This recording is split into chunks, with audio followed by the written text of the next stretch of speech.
How do you test a tripod? I mean, really, how do you determine what makes a good tripod? Especially since there's so many different scenarios.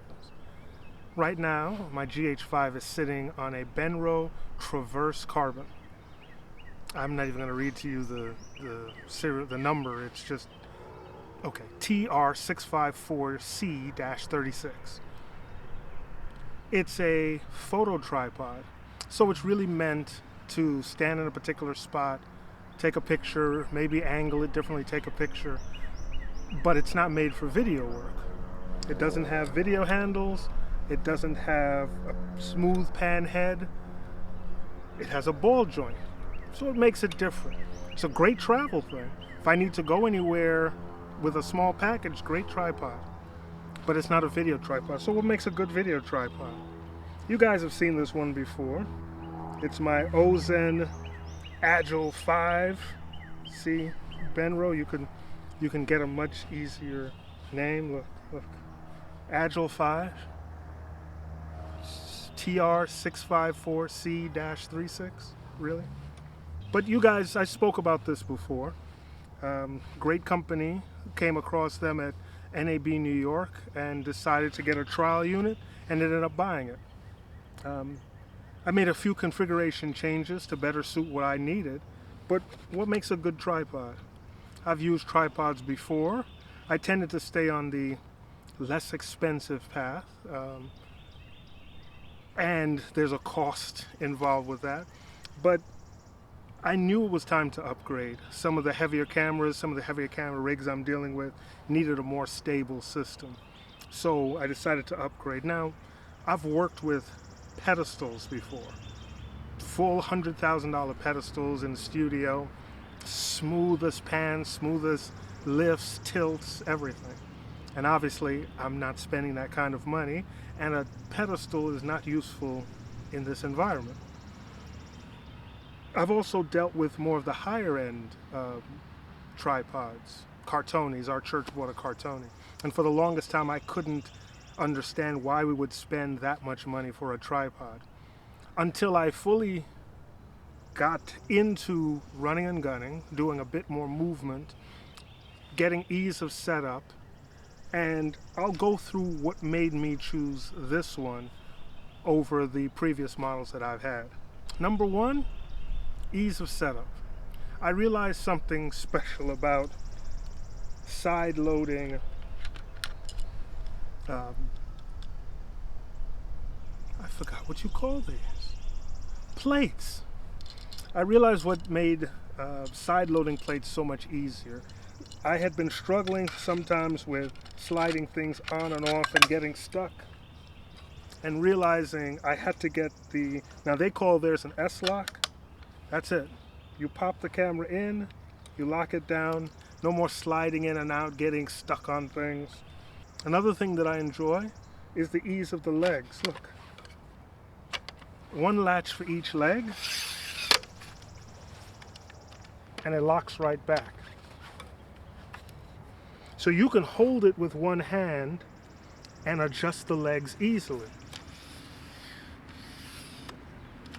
Some of the other unscrew, you have to stabilize. I mean, I could move this while the camera's still running and do it smoothly, and I'll try that later once I put the camera on this model.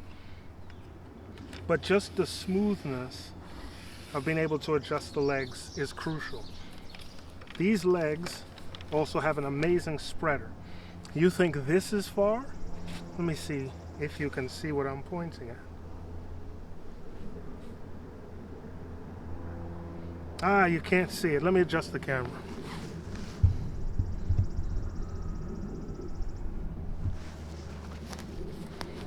So the spreader in the center, you think this is spread out? You think you're stable here? Watch this.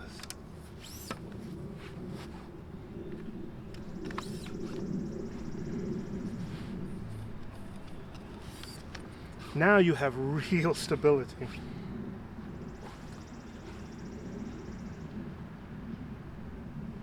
This thing moves out so far that you can be stable with any surface, and you still have the ability to adjust the legs. Okay? On top of that, you can lock them, and there's two leg leveling. See, this is another issue, as I'm quite sure my head is out of this shot. This is another issue. I'm over 6 feet tall, so I need my tripods to be able to reach a level that makes me comfortable when my back's not hunched over for hours at a time. So let's pop these back in.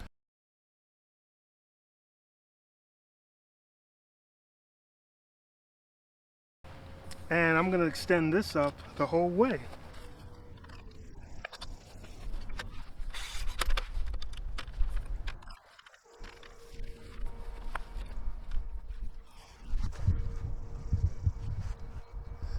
Now you see how tall that is? Depending on the angle that I would have my camera viewfinder or my monitor, I could attach my monitor here and still get great shots. So this has got to be 5'10", as high as that, and I can still raise it up even higher if I bring in the leg spreaders. You know, and let's say I'm stable on the ground, but my camera is still not level. I'm still able to adjust using, I believe this is a 75mm ball. Though they do make up to 100mm balls, I didn't need one that big. A tripod is really two parts. It's the legs and the head. And in tandem is where you get really good tripods. These aren't the original legs that they sent with me. I ended up paying extra for these because I upgraded to the carbon fiber, but I also wanted a bit more stability. I wanted something a little bit heavier. While I do some run and gun, I don't do so much where those 2-3 extra pounds would become a deterrent for me. It's more of a workout tool.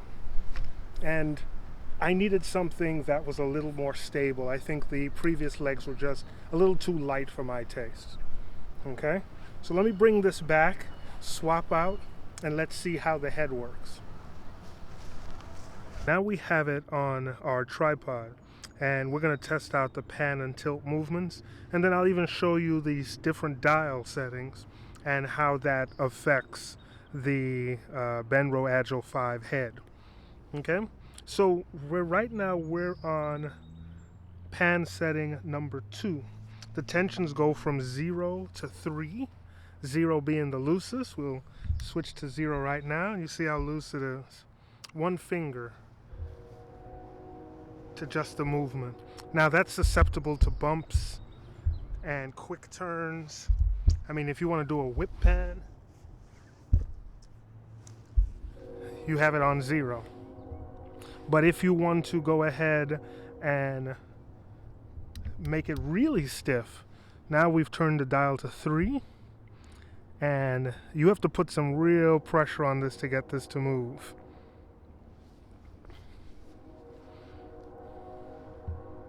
Lovely train in the background.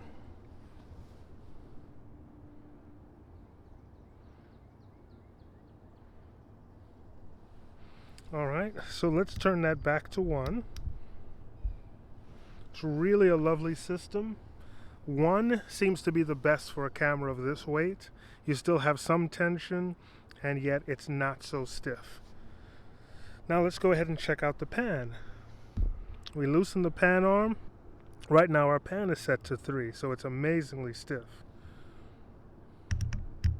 When we switch that to 0, it has a great leveler. So it adjusts for the weight of your camera, and it'll take you back to 0, but it is still very loose. We'll turn the pan to 2. Stiff, and it returns back to 0 really slowly. Stiff, returns back to 0 slowly. On 3, it basically holds its position somewhat. But you see, it's a much more slow return to 0. Right now, I am adjusting it. So let's go ahead and take a look at these dials. I'm going to release the plate. Easy side load. All right.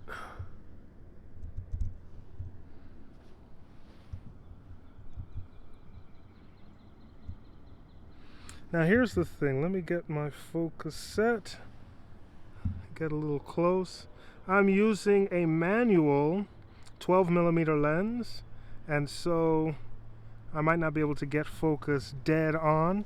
You see here's the tilt settings. Right now we're on 3. When you switch to 0, see how loose it is.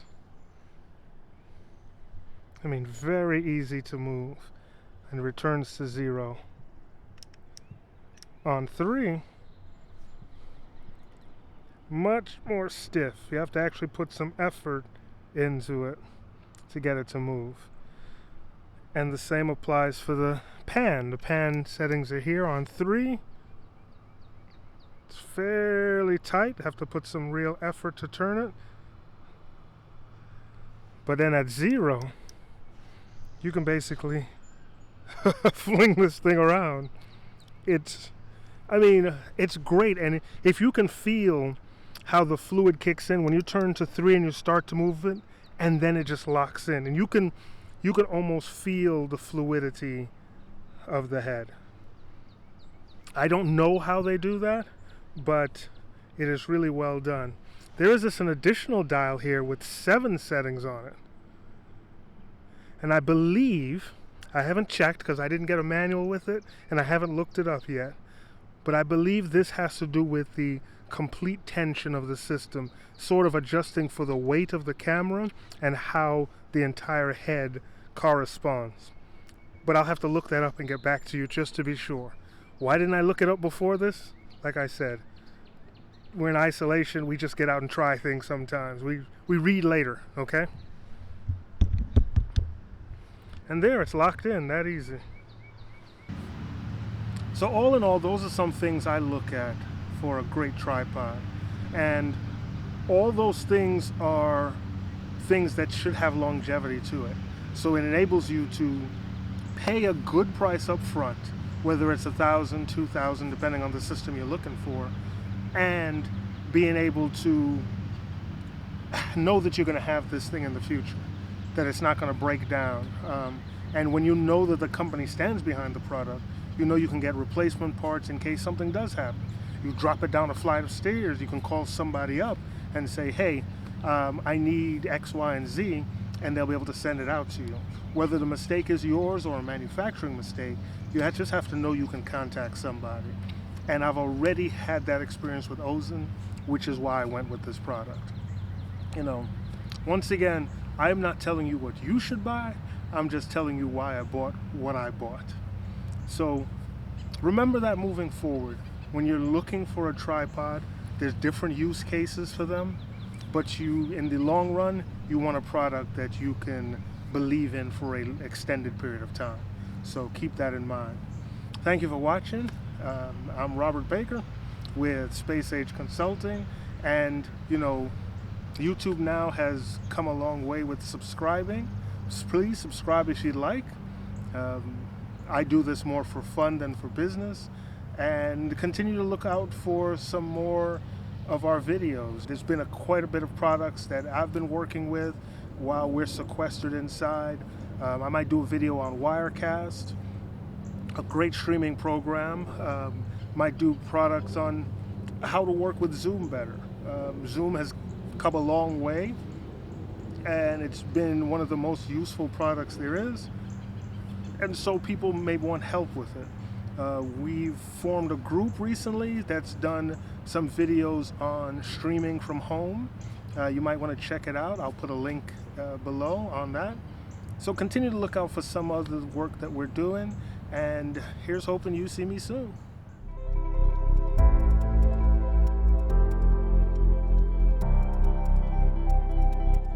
This might be a little bit too close. All right, we're not that friendly.